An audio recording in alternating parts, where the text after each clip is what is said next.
Hello, my name is Gina Waldman. I'm very excited to deliver this message to you from sunny California. The Mizrahi justice movement would not exist were it not be for the righteous Canadian Jewish leaders like the Honorable Erwin Cutler, David Matas, and Shimon Fogel, and Canadian American Stanley Erman. As you probably know, the Canadian government has taken a strong international lead in recognizing the losses of and the rights of the Jews from the Arab countries. In the spring of 1913, in the spring of 2013, I had the honor of testifying to the Canadian Parliament Committee of Foreign Affairs and International Development on the plight of Jewish refugees from the Arab countries. These hearings led to the government's adoption of two recommendations made by the House of Commons to officially recognize the Jewish refugees from the Arab countries and North Africa. I commend your government's effort, and today I would like to share with you portions of the testimony that I gave to the Canadian Parliament in 2013. And I quote, I was born in Tripoli, Libya, into a proud Sephardic family and a prosperous Jewish community that had existed for over 2 millennia. In 1948, with the establishment of the State of Israel, life as my family and I knew it was over. Almost overnight, Jews in the community were coping with an increasing hostile environment. They were denied citizenship and forbidden to leave the country. In June of 1967, I was 19 years old when the Six-Day War had broken out between Israel and its 5 Arab neighbors. In Tripoli and Benghazi, mobs took to the street and started shouting, Adbah al-Yahud, slaughter the Jews. They burned Jewish homes and businesses, including my father's warehouse. With the violence escalating and recognizing how dangerous the situation had become, I was forced to hide with a British family, which was actually my employer. Eventually, we were expelled and our property confiscated, and we were left with no place to go. Anxious and terrified, and with only $20 in our pockets and one suitcase per person, my family, knowing there was no other option, took off for the airport in a bus. Halfway there, the bus driver pulled over on the side of the street, and sensing there was something wrong, I ran off from the bus and immediately called the British man who kindly hid me in his home. I told him we were in grave danger. When I came back, I found the driver standing by a pool of gasoline, matches held in his hands. My stomach was tied in a knot. I felt faint. I was paralyzed with fear, and I felt total helplessness. That moment, my family's existence was depending on a box of matches. Miraculously, the two British men arrived in time and quickly maneuvered a way to extricate my family from that bus, avoiding an immeasurable tragedy. We sped off to the airport with our lives spared, bound for Italy. In 1969, 2 years after my expulsion at the age of 21, I immigrated to the United States by myself. My only possession were my clothes, a trunk full of personal items, and $200 in my pocket. I was confident that upon arriving in San Francisco, would be welcomed by a country that embraced us, caring deeply for the injustice that were committed against us. I was wrong. There was a deafening silence that greeted not only my struggle, but the 1 million Jews from our countries who had been brutally expelled simply for being Jewish. Realizing that the Jewish community uh, had a deaf ear to our experience was extremely painful. But it also inspired me in my personal work to speak up and speak out whenever Jews face danger anywhere in the world.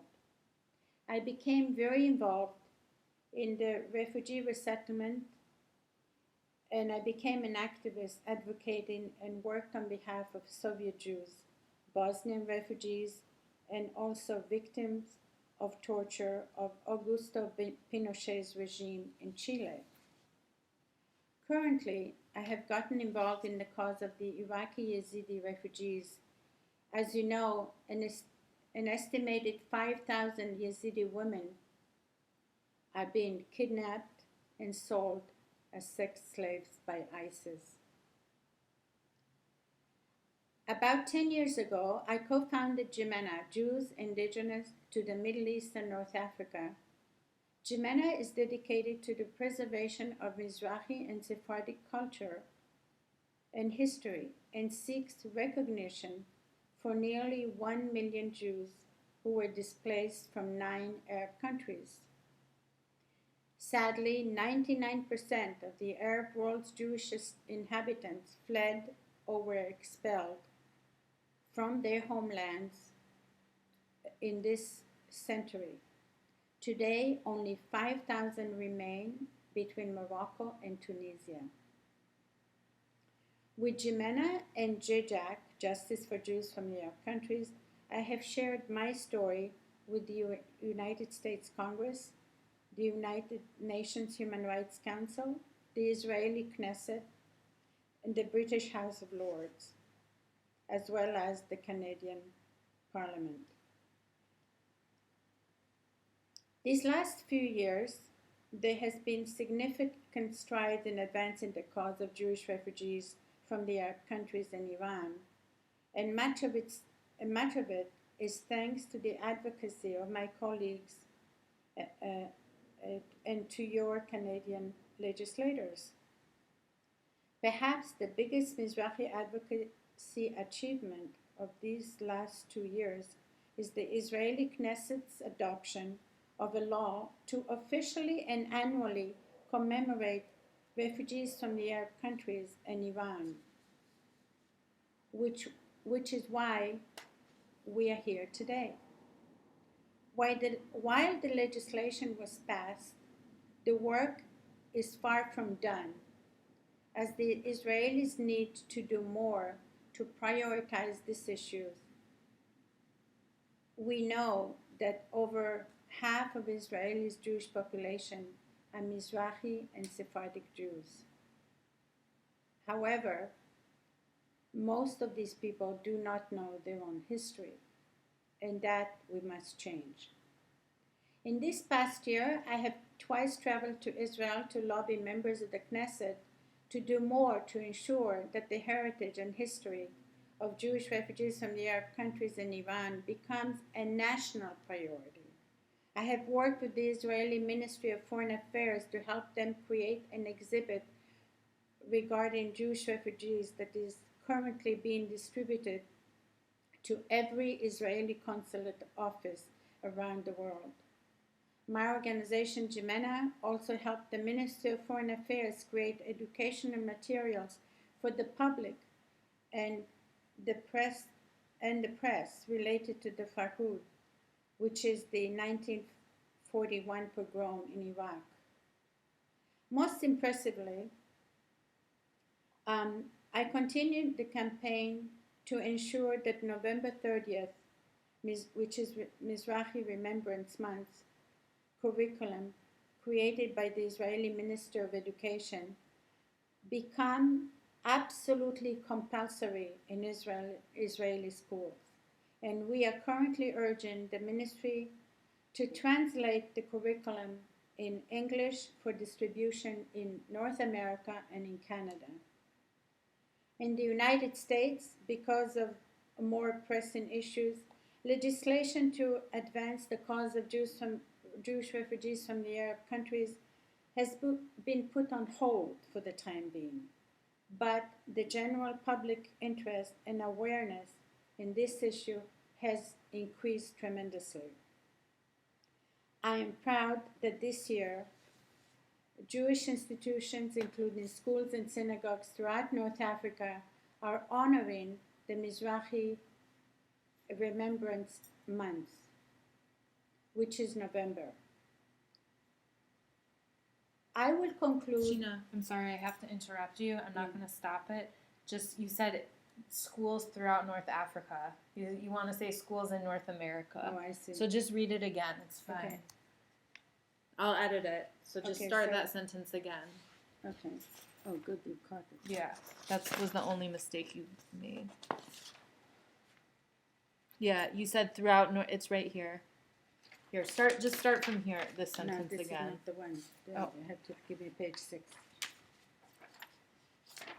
Okay. I'll start there. Yeah. I'm proud that this year, Jewish institutions, including schools and synagogues throughout North America, are honoring the Mizrahi Remembrance Month, which is in November. I will conclude by urging you to join me in supporting Jimena's work by encouraging your schools, encouraging your synagogues and Jewish organizations to honor Mizrahi Remembrance Month in November and every November after this one. For more information, please contact Jimena at the jimena.org, JIMENA.org. I urge you to address the gap in the historical truth by pointing out that the Arab-Israeli conflict left 2 groups of refugees, the Palestinians and the Jews. Both need to be equally addressed as a matter of truth, equity, and justice. The Honorable Irwin Cutler, former Canadian Minister of Justice, once said, and I quote, "If there is no truth, there can be no justice." Thank you.